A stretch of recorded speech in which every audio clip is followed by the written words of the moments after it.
Assalamu alaikum. Aujourd'hui, dans le cadre de la matière littératie numérique 3 pour la semaine 3, nous allons faire le cours intitulé La recherche d'informations académiques.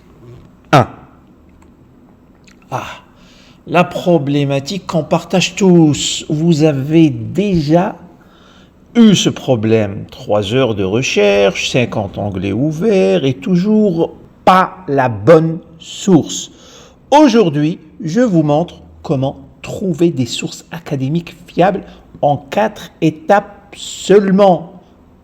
Plus jamais vous ne prendrez votre temps, vous ne perdrez votre temps à chercher des centaines et des centaines de sources non fiables.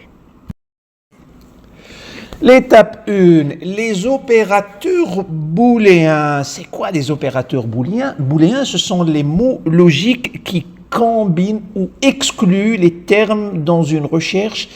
Ils affinent les résultats en élargissant ou restreignant la requête. C'est-à-dire, en première étape, nous parlons de langage moteur de la recherche, c'est-à-dire comment parler au navigateur, comment parler au moteur de recherche. Il faudra toujours ajouter des conjonctions de coordination à vos expressions, à vos mots-clés.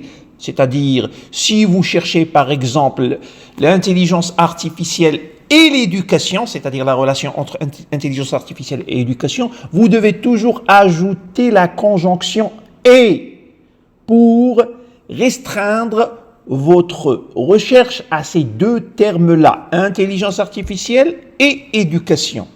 Donc, ça vous donnera seulement les résultats qui contiennent ces deux termes-là.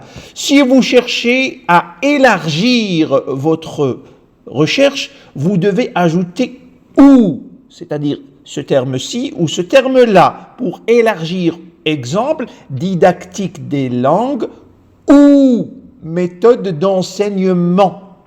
Donc, ça va vous donner à la fois la didactique des langues et toutes les méthodes d'enseignement qui existent même dans d'autres domaines que les langues. Donc, ça vous donnera l'un ou l'autre terme pour pouvoir élargir votre recherche. Si vous cherchez à exclure quelque chose de votre recherche, vous devez ajouter la conjonction sauf, pas. Exclure, pour exclure. C'est-à-dire, si je cherche par exemple la didactique, mais je cherche à exclure la didactique des langues, je vais mettre didactique sauf didactique des langues. Sauf didactique des langues. Donc ça va me donner la didactique, des termes didactiques, en excluant tout ce qui est en relation avec la didactique des langues. Il faudrait toujours ajouter pour le quatrième astuce, ou pour la quatrième astuce, il faudra toujours ajouter des guillemets pour les expressions exactes, c'est-à-dire entre guillemets la méthode SGAV, pour chercher ce terme-là par rapport à la didactique et non pas élargir votre recherche. Donc, l'astérisque, c'est un joker de recherche. Donc, il faut toujours ajouter chercher, rechercher pour pouvoir donner au moteur de recherche, parce que c'est une machine, ça ne peut pas comprendre vos intentions. Il faudra tout énoncer pour que la machine puisse aller directement vers le terme que vous cherchez. Étape 2, la méthode APAO. C'est quoi la méthode APAO? A pour actualité. L'info doit dater d'un intervalle assez proche. 5 à 10 ans, pas plus. C'est-à-dire, vous n'allez pas chercher des informations, des sources archaïques par rapport à une recherche qui soit récente, surtout en sciences. Deuxièmement, il faut la pertinence. P pour pertinence, ça doit répondre vraiment à votre problématique, à votre question. Ce que vous cherchez doit répondre à votre question. A pour autorité. L'auteur doit être un expert. L'université du document doit être une université reconnue. Faites gaffe aux universités, aux crypto-universités. Donc, il faut chercher un auteur qui soit un expert, c'est-à-dire si vous trouvez un document, un article, pour ne pas tomber dans on va dire le sacrilège de citer un blog sur Facebook ou sur n'importe quel réseau social, il faudra chercher le nom de l'auteur. Le nom de l'auteur doit être un expert en la matière, un enseignant universitaire, un chercheur, un écrivain reconnu. Il doit publier dans une université qui soit reconnue, dans une revue appartenant à une université reconnue, à une revue appartenant à un laboratoire reconnu, appartenant à un centre de recherche reconnu. Donc il faudrait pas aller chercher dans les blogs et les écrits un petit peu par-ci par-là, écrits n'importe comment. Non, le document doit appartenir à une institution reconnue. Pour exactitude, le document cité doit avoir des sources. Le document cité doit avoir des sources, une bibliographie, des données vérifiables, c'est-à-dire même si l'auteur est un expert, l'université ou la revue au sein de l'université dans laquelle il publie est une université reconnue, un centre de recherche reconnu, un laboratoire reconnu. Mais s'il écrit n'importe quoi, s'il ne cite pas ses sources, si ces données ne sont pas vérifiables, c'est un document qui n'est pas crédible, qui n'est pas digne de foi. Cinquièmement, l'objectif, ça doit être une information issue d'une recherche, issue d'une réflexion, issue d'une donnée empirique et non pas une pub déguisée. D'accord ? Donc, actualité. Il faut actualiser son document, et ça doit être récent, 5 à 10 ans au plus. Ça doit répondre vraiment à la question, une pertinence exigée.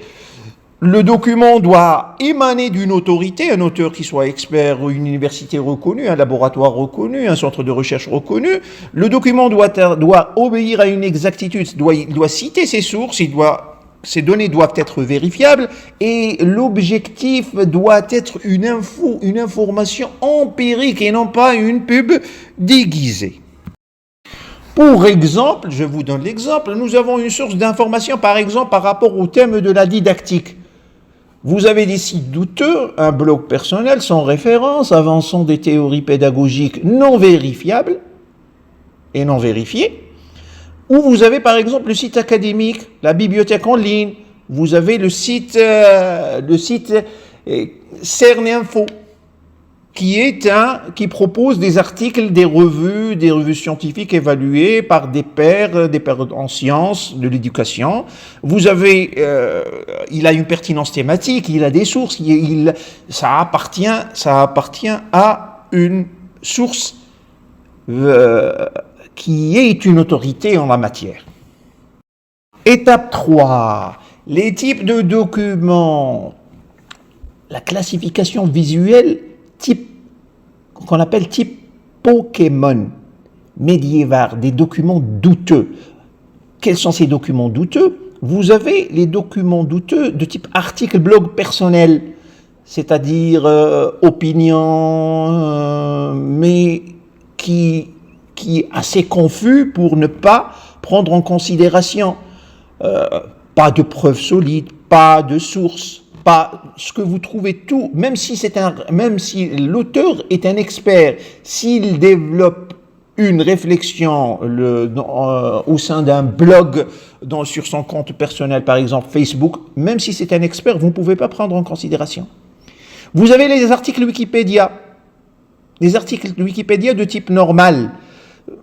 Ça a une bonne vue d'ensemble, c'est-à-dire des connaissances initiales, des concepts de base, une introduction pour découvrir un thème. Mais c'est un article qui est modifiable. Donc l'idéal est de l'éviter. Vous avez les articles de presse. Les articles de presse, ce ne sont pas du tout des articles à prendre en considération dans la recherche scientifique. C'est-à-dire, vous n'allez pas chercher un article sur le Khabar ou le Mujahid ou par exemple ou le Quotidien d'Oran ou n'importe quel article de presse. Le Monde, ces articles de presse, sauf s'ils ne sont pas des sources, s'ils sont en eux-mêmes des corpus d'études. Mais les considérer comme des sources, c'est faux. Il ne faut pas les considérer comme des sources. Vous avez les articles de type Dragon. Ça, ce sont des articles rares. Ils contiennent des données, des méthodes de référence, mais pas assez sûres. Vous pouvez les trouver, ces derniers articles, vous pouvez les trouver sur Google Scholar. Mais s'il n'y a pas de source, s'il n'y a pas source d'autorité, université, labo, centre de recherche, là, vous ne pouvez pas vous y fier. Vous avez les sources que vous pouvez prendre en considération. Vous avez les ouvrages universitaires. Là, nous avons vu les types Pokémon. Maintenant, nous allons voir les sources qu'on peut prendre en considération, qu'on peut citer. Vous avez les ouvrages universitaires. Ce sont les ouvrages universitaires, des éditions universitaires, ce sont des ouvrages, par exemple, vous avez, ici en Algérie, vous avez les ouvrages de l'OPU. Ce sont des bases extrêmement solides, fiables, fondamentales pour construire une recherche sérieuse. Vous avez les articles peer-reviewed ou peer-reviewed. C'est-à-dire qui sont examinés à double aveugle. Ça, c'est champion. Ce sont les articles, c'est le cas de tous les articles qui sont sur la SJP algérienne. C'est champion, c'est-à-dire c'est l'article à prendre en considération. Si vous trouvez un article qui a été expertisé à la méthode double aveugle, ça c'est l'article champion, il est très fiable. Vous avez les thèses, les mémoires. Les thèses et les mémoires, du moment qu'il y a un jury émanant d'une université, la thèse ou le mémoire émane d'une université reconnue, ça pourrait être considéré comme une source fiable, surtout les thèses de doctorat. Grosso modo, c'est l'ensemble des sources que vous pouvez prendre en considération ou ne pouvez pas, selon le cas. Maintenant, pour l'étape 4, nous allons mettre en pratique ce que nous avons vu, c'est-à-dire tout ça, nous allons le mettre en pratique et nous allons d'abord faire notre enquête, chercher par rapport à nous allons prendre le thème de la sémiotique du nom propre, nous allons chercher notre thème, nous allons filtrer, voir s'il est le filtre temporel, c'est-à-dire s'il est assez récent, nous allons appliquer notre méthode, la méthode APAO, et nous allons enfin identifier le type de document que nous allons trouver dans la démonstration. Pour l'application de la méthode APAO, c'est-à-dire respecter la méthode, actualiser les sources, la pertinence de la recherche, l'autorité du document, l'exactitude des sources, la présence des sources et l'objectivité ou l'objectif atteint, c'est-à-dire voir si c'est vraiment une information. Nous allons prendre l'exemple d'une recherche par rapport à la sémiotique du nom propre. Nous allons dire sémiotique du nom propre.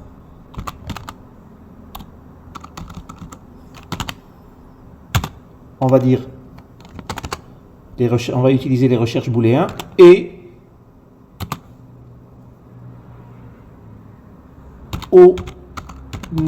onomastique.